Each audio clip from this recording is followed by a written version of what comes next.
লেবাননের ইসলামী গোষ্ঠী হিজবুল্লাহর একের পর এক শক্তিশালী আক্রমণে কুল কিনারা হারিয়ে ফেলেছে ইসরায়েলিরা। প্রতি রাতেই লেবানন ইসরায়েল সীমান্ত কেঁপে উঠছে রকেট ও গোলাবারুদের শব্দে। জানা গেছে দখলদার ইসরায়েলের উপর আবারও নেমে এসেছে বিপদের কালো ছায়া। এবার ইসরায়েলের সামরিক ঘাঁটিকে লক্ষ্য বানালো লেবাননের সশস্ত্র গোষ্ঠী হিজবুল্লাহ। দেশটির অন্তত 4 সামরিক ঘাঁটি টার্গেট করে ব্যাপক ধ্বংসযজ্ঞ চালিয়েছে ইরান সমর্থিত গোষ্ঠীটি। তেল আবিবের হামলায় হিজবুল্লাহ যোদ্ধা নিহতের প্রতিবাদে ছোড়া হয় কমপক্ষে 60টি কাতিউষা রকেট। এতে এক ইসরায়েলি সেনার মৃত্যুসহ ক্ষতিগ্রস্ত হয় উত্তরাঞ্চলের বিভিন্ন এলাকা। ধীরে ধীরে ইসরায়েলি ভূখণ্ডের আরও ভেতরে হামলা চালাচ্ছে লেবাননের সশস্ত্র গোষ্ঠী হিজবুল্লাহ। এতদিন সীমান্তবর্তী এলাকা লক্ষ্য করে বিচ্ছিন্ন হামলা চালালেও এখন কৌশলগতভাবে গুরুত্বপূর্ণ এমন স্থাপনায় আঘাত হানছে হিজবুল্লাহর ছোড়া রকেট, যা ইসরায়েলিদের প্রতিরোধ শক্তিকে গুঁড়ো করে দিচ্ছে। অথচ এই প্রতিরোধ ব্যবস্থা নিয়ে গর্বের কোনো শেষ ছিল না ইসরায়েলের প্রধানমন্ত্রী নেতানিয়াহুর।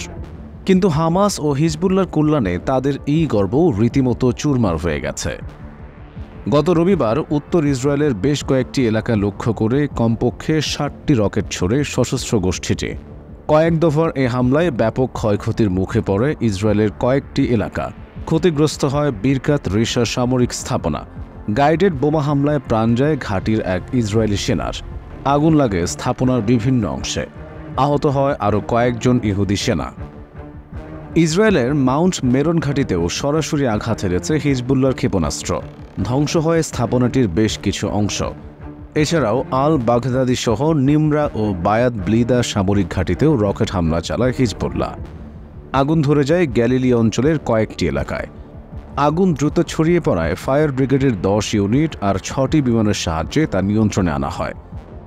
এদিকে এই হামলার জবাবে দক্ষিণ লেবাননে হিজবুল্লাহ যোদ্ধাদের কয়েকটি অবস্থান লক্ষ্য করে হামলার দাবি করেছে ইসরায়েল।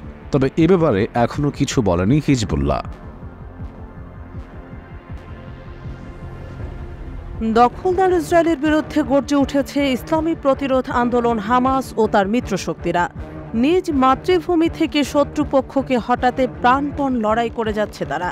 ইসরায়েলকে ঘায়েল করার ব্যাপারে হামাস বলেছে, গাজা আগ্রাসনের 9 মাস পেরিয়ে যাওয়ার পর এখনও ইহুদিবাদী ইসরায়েলি সেনারা উপত্যকার যেখানেই আগ্রাসন চালাচ্ছে সেখানেই তারা বেদনাদায়ক জবাব পাচ্ছে। হামাসের সামরিক বাহিনী ইজ্জাদ্দিন আল কাসসাম ব্রিগেডের মুখপাত্র আবু উবায়দা বেশ কিছুদিন বিরতির পর গত রবিবার রাতে প্রকাশিত এক ভিডিও বার্তায় একথা জানান। যথারীতি ভিডিও ধারণ করার সময় আবু উবায়দার মুখমণ্ডল নেকাব দিয়ে ঢাকা ছিল। তিনি বলেন, এখনও প্রথম দিনের মতোই ইসরায়েলি আগ্রাসী বাহিনী আমাদের যোদ্ধাদের হামলার শিকার হচ্ছে। প্রতিদিনই ইহুদিবাদী সেনারা মারা পড়ছে, তাদের ট্যাঙ্ক সহ অন্যান্য সাঁজোয়া যান ধ্বংস হচ্ছে এবং তারা অতর্কিত আক্রমণের শিকার হচ্ছে।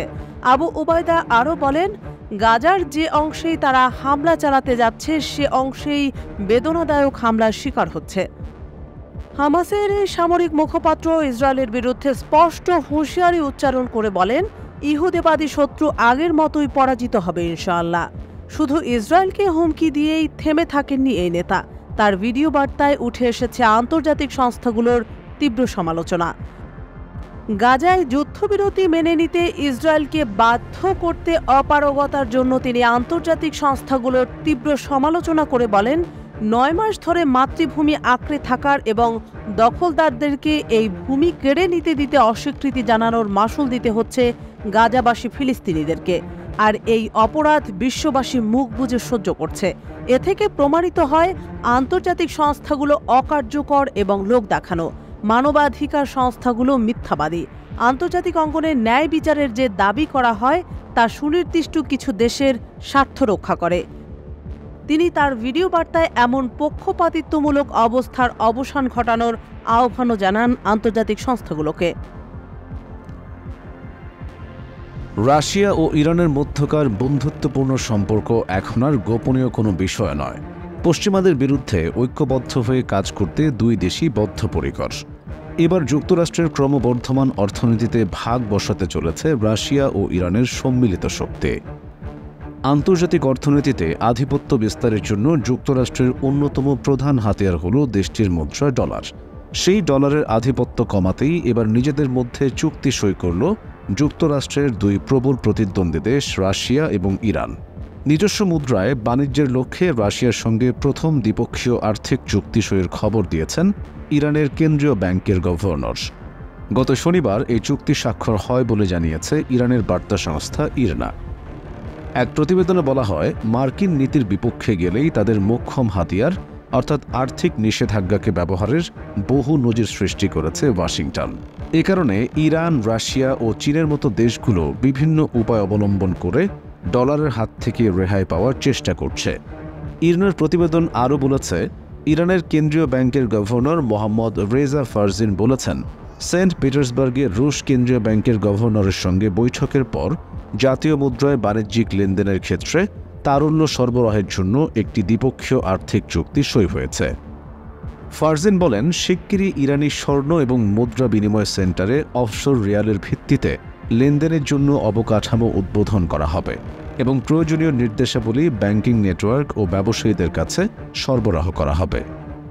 ইরানের কেন্দ্রীয় ব্যাংকের গভর্নর আরও বলেন, আর্থিক চুক্তির ভিত্তিতে দুদেশের স্থানীয় মুদ্রা অর্থাৎ রিয়াল ও রুবলের সাহায্যে লেনদেন হবে এবং অন্য কোনো মুদ্রা ব্যবহারের প্রয়োজন হবে না। এটি দেশের বাণিজ্যিক লেনদেনের ক্ষেত্রে একটা বড় অগ্রগতি এবং এর ফলে স্থানীয় মুদ্রাকে অন্য মুদ্রায় পরিবর্তন করার কারণে সৃষ্ট অনেক ঝুঁকি দূর হবে। সে সঙ্গে ইরানি ও রুশ ব্যবসায়ী ও বিনিয়োগকারীদের জন্য অনুকূল পরিবেশ সৃষ্টি হবে। রাশিয়া ও ইরানের মধ্যকার আর্থিক ও ব্যাংকিং সম্পর্কের কথা উল্লেখ করে ফারজিন আরও বলেন, দুই পক্ষের বিশেষজ্ঞ পর্যায়ের প্রতিনিধি দলের দ্বিপক্ষীয় বৈঠকে ইরানের শেতাব নেটওয়ার্কের সঙ্গে রাশিয়ান মির কার্ড পেমেন্ট নেটওয়ার্কের সংযোগের বিষয়টি চূড়ান্ত হয়েছে। এই প্রক্রিয়ার প্রথম ধাপটি চলতি মাসের শেষ দিকে শেষ হবে এবং ইরানের নাগরিকরা আগামী মাস থেকে তা ব্যবহার করতে পারবেন। এর ফলে ইরানিরা রাশিয়ার এটিএম বুথগুলো থেকে রুবল গ্রহণ করতে পারবেন বলেও জানান তিনি। ঐতিহাসিক এই চুক্তি বাস্তবায়িত হলে যুক্তরাষ্ট্রের ভবিষ্যৎ যে সামনে ভালো নয় তা বলাই বাহুল্য। এটি দেশটির অর্থনীতিতে ব্যাপক পরিবর্তন আনবে, তারই যে পূর্বাভাস দিচ্ছে রাশিয়া ও ইরানের মধ্যকার এই দ্বিপাক্ষিক চুক্তি।